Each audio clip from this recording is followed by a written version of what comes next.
ಬಗ್ಗೆ ನಮ್ಮ ಗಮನಕ್ಕೆ ತಂದಿದ್ದೇನೆ, ಅದನ್ನು ಗಂಭೀರವಾಗಿ ತಗೊಳ್ಳಿ ಸರ್. ಅಲ್ಲ, ನಾನಿದ್ದೀನಿ.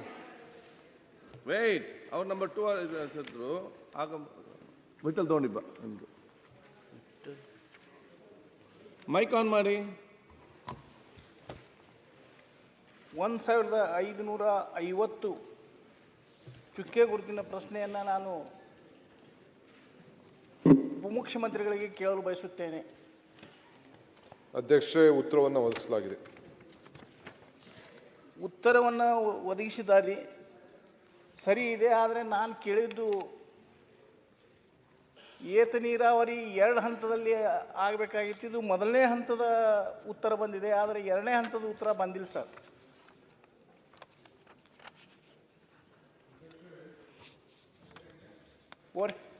ಇನ್ನ ಇದೆಯಾ? ಮಾತಾಡಿ. ಕ್ವಶನ್ ಮುಗೀತಾ? ಮುಗಿತು ಸರ್. ಅಧ್ಯಕ್ಷರೇ, ಇದೊಂದು ವಿಶೇಷವಾದಂಥ ಯೋಜನೆ. 2638 ಕೋಟಿ ರೂಪಾಯಿಂದ ಫಸ್ಟ್ ಸ್ಟೇಜು.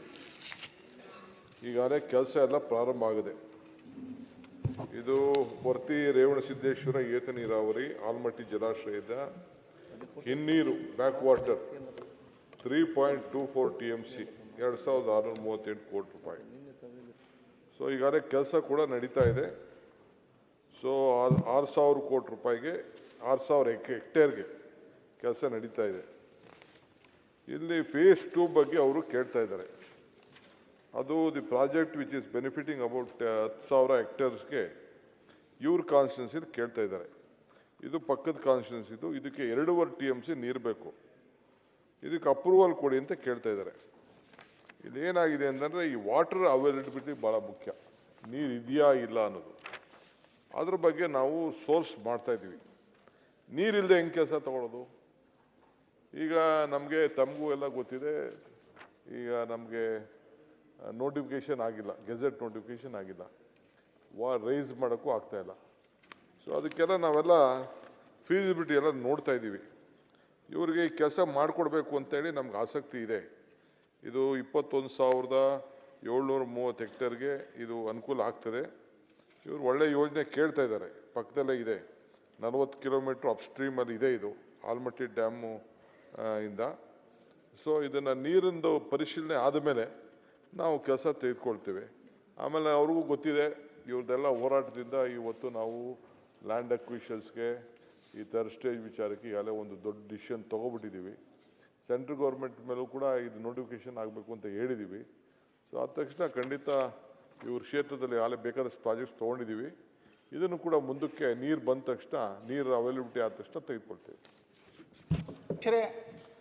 ನಾನು ಉಪಮುಖ್ಯಮಂತ್ರಿಗೂ ಮುಖ್ಯಮಂತ್ರಿಗೂ ಅಭಿನಂದನೆಗಳನ್ನು ಹೇಳಿ ಇಚ್ಛೆ ಪಡ್ತಾ ಇದ್ದೀನಿ. ನನ್ನ ಕ್ಷೇತ್ರದಲ್ಲಿರ್ತಕ್ಕಂಥ ಚರ್ಚಾಣಿ ಏತ ನೀರಾವರಿಗೆ 50 ಕೋಟಿ ರೂಪಾಯಿಗಳನ್ನು ಕೊಟ್ಟು ಸ್ಕಾಡಾ ಗೇಟ್ ಕುಂಡ್ರಿಸಲಿಕ್ಕೆ ಸಹಾಯ ಮಾಡಿದ್ದೀರಿ, ಸಹಕಾರ ಮಾಡಿದ್ದೀರಿ. ಇದೊಂದು ಯೋಜನೆ ಮಾತ್ರ 2ನೇ ಹಂತದ ಯೋಜನೆ ತಗೊಳ್ಳೇಬೇಕಂತ ನನ್ನ ಬೇಡಿಕೆ ಇದೆ ಸರ್.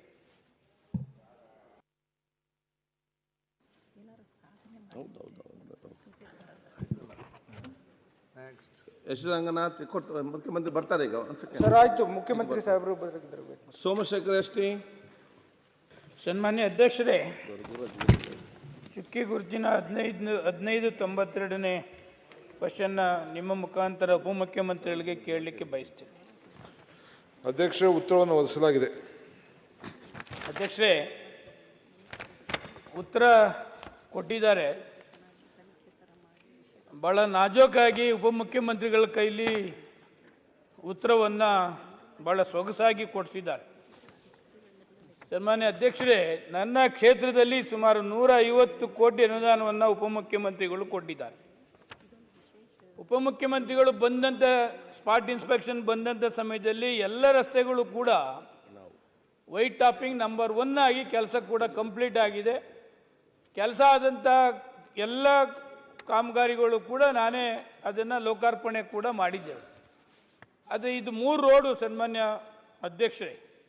ಹಾಲಿಡೇ ವಿಲೇಜ್ ರಸ್ತೆಗೆ 100 ಅಪಾರ್ಟ್ಮೆಂಟ್ಸ್ ಇರ್ತಕ್ಕಂಥದ್ದು ಒಂದೇ ಒಂದು ಸನ್ಮಾನ್ಯ ಅಧ್ಯಕ್ಷರೇ, ಅದು ಒಂದೇ ರೋಡು.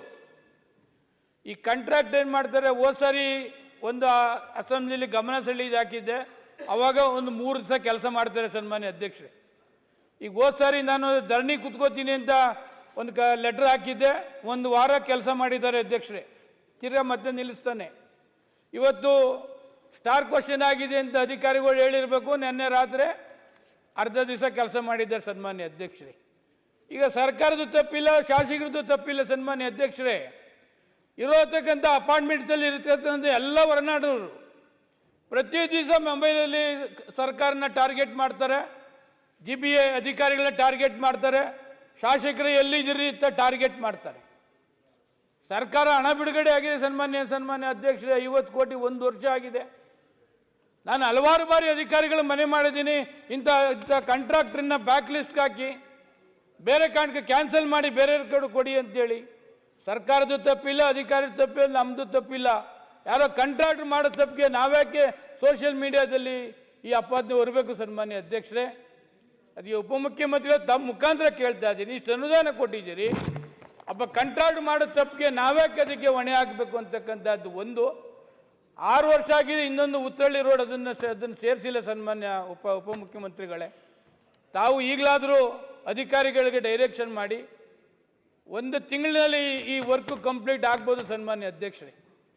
ಆದರೂ 1 ವರ್ಷದಿಂದ ಈ ಮಟ್ಟಕ್ಕೆ ನಡೀತಾ ಇದೆ, ಅಪಾದನೆ ಕೂಡ ಬರ್ತಾ ಇದೆ. ತಮ್ಮ ಮುಖಾಂತರ ಉಪಮುಖ್ಯಮಂತ್ರಿಗಳಿಗೆ ರಿಕ್ವೆಸ್ಟ್ ಮಾಡಿ ಇದನ್ನು ಆದಷ್ಟು ಜಾಗ್ರತೆ ಕೆಲಸ ಕಂಪ್ಲೀಟ್ ಮಾಡ್ತಕ್ಕಂಥದ್ದಕ್ಕೆ ತಮ್ಮ ಮುಖಾಂತರ ಅವ್ರನ್ನ ಕೇಳಲಿಕ್ಕೆ ಬಯಸ್ತೀವಿ ಸನ್ಮಾನ್ಯ ಅಧ್ಯಕ್ಷರೇ. ಬೆಂಗಳೂರು ನಗರದಲ್ಲಿ ಈ ಬೊಮ್ಮನಹಳ್ಳಿ ಕ್ಷೇತ್ರ, ಈ ಬೆಂಗಳೂರು ಸೌತು, ಯಶವಂತಪುರ ಕ್ಷೇತ್ರ ಭಾಳ ದೊಡ್ಡ ಕ್ಷೇತ್ರ. ನಾವು ಅವ್ರಿಗೆ ಕೊಟ್ಟಿದ್ದೀವಿ, ವೈಟ್ ಟಾಪಿಂಗ್ ಕೊಟ್ಟಿದ್ದೀವಿ. ನಾನೇ ಈ ಸ್ಪಾಟ್ಗೆ ಹೋಗಿದ್ದೆ, ಕೆಲಸ ಅವ್ರು ನೋಡೋಕೆ ಹೋಗಿದ್ದೆ, ನೋಡಿದ್ದೀನಿ. ಅಲ್ಲಿ ಓಷನ್ ಕನ್ಸ್ಟ್ರಕ್ಷನ್ ಅಂತ ನಮ್ಮ ಹುಡುಗನಿಗೆ ಒಬ್ಬಂಗೆ ಕೊಟ್ಟಿದ್ದೀವಿ. ನಿಜ ಸ್ವಲ್ಪ ಒಂದು 3-4 ಕಡೆ ಸ್ವಲ್ಪ ಜಾಸ್ತಿ ತೊಗೊಬಿಟ್ಟಿದ್ದಾನೆ. ಐ ಥಿಂಕ್ ಅಡ್ಜಸ್ಟ್ ಮಾಡ್ಕೊಳಕ್ಕೆ ಆಗ್ತಾರ ಅಂತ ಕಾಣ್ತದೆ. ನಾನು ಕರೆದು ಸೆಟ್ರ್ ಮಾಡ್ತೀನಿ. ಈ ಹಾಲಿಡೇ ವಿಲೇಜ್ ರಸ್ತೆ ವೇಗ 7.5 ಮೀಟ್ರಷ್ಟು ಇದ್ದು, ಇದು ಸದರಿ ರಸ್ತೆ ಕಾಮಗಾರಿಗಾಲೇ ಸಮಯದಲ್ಲಿ ಏನಾಗಿದೆ, ಕೆಲವು ಯುಟಿಲಿಟಿ ಪ್ರಾಬ್ಲಮ್ ಇದೆ ಅಧ್ಯಕ್ಷರೇ. ಈ ಯುಟಿಲಿಟಿ ಶಿಫ್ಟಿಂಗು, ಈ BWSS ಇದು ಪವರ್ ಲೈನು ಇವೆಲ್ಲ ಕೂಡ ಶಿಫ್ಟ್ ಮಾಡಬೇಕಾದಂಥ ಒಂದು ಕೆಲಸ ಇದೆ. ಸೊ ಅದಕ್ಕೆ ಸ್ವಲ್ಪ ಲೇಟ್ ಆಗ್ತದೆ. ನಾನು ಖಂಡಿತ ಕಾಂಟ್ರಾಕ್ಟ್ರನ್ನ ಕರೆಸಿಸ್ಬಿಟ್ಟು, ಏಕೆ ನಾವು ಕೊಟ್ಟಾದ ಮೇಲೆ ತಿರ್ಗಾ ಬ್ಲ್ಯಾಕ್ ಲಿಸ್ಟ್ ಮಾಡೋದೇನು ದೊಡ್ಡ ಕೆಲಸ ಅಲ್ಲ, ಬಟ್ ನಮ್ಮ ಕೆಲಸ ಮುಗಿಬೇಕು. ಅವರ ಕಳಕಳಿ ಅರ್ಥ ಇದೆ. ನಮ್ಮ ಸೋಮಶೇಖರ್ ಕ್ಷೇತ್ರಕ್ಕೆ ಇಡೀ ಬೆಂಗಳೂರಲ್ಲೇ ಭಾಳ ವಿಶೇಷವಾಗಿ ನಾನು ಕಾಳಜಿಯನ್ನು ಖಂಡಿತ ಅವ್ರಿಗೆ ವಹಿಸ್ತಾ ಇದ್ದೀನಿ ಅಂತ ಎಲ್ಲರಿಗೂ ಗೊತ್ತಿದೆ. ಅದು ಮುಂದಕ್ಕೆ ಮಾಡಿಕೊಡ್ತೀನಿ. ಅವರು ಶೈಲೇಂದ್ರ ಬೆಲ್ದಲೆ ಇದ್ರಲ್ಲ ಆ ಓಷನ್ ಕಾಂಟ್ರಾಕ್ಟ್ರು ಎಲ್ಲೆಲ್ಲಿ ತೊಗೊಂಡಿದ್ರು ಎಲ್ಲ ನಗು ಮಾರೆ ಬೆಂಗಳೂರಿನಲ್ಲಿ white topping ocean contractor agency ಏನಿದೆ ಅವ್ರು ಇದೇ ಸಮಸ್ಯೆ. ದಯವಿಟ್ಟು ಸೋಮಶೇಖರ್ ಅವ್ರ ಬಗ್ಗೆ ನಿಮಗೆ ಆತ್ಮೀಯತೆ ಚೆನ್ನಾಗಿದೆ, ನಮ್ಮ ಬಗ್ಗೆನೂ ಸ್ವಲ್ಪ ಆತ್ಮೀಯತೆ ಇಟ್ಕೊಂಡು ನಮ್ಮ ಕೆಲಸನೂ ಬೇಗ ಮಾಡಿಕೊಡಿ. ಅವರು ಶೈಲೇಂದ್ರ ಬೆಲ್ದಲೆ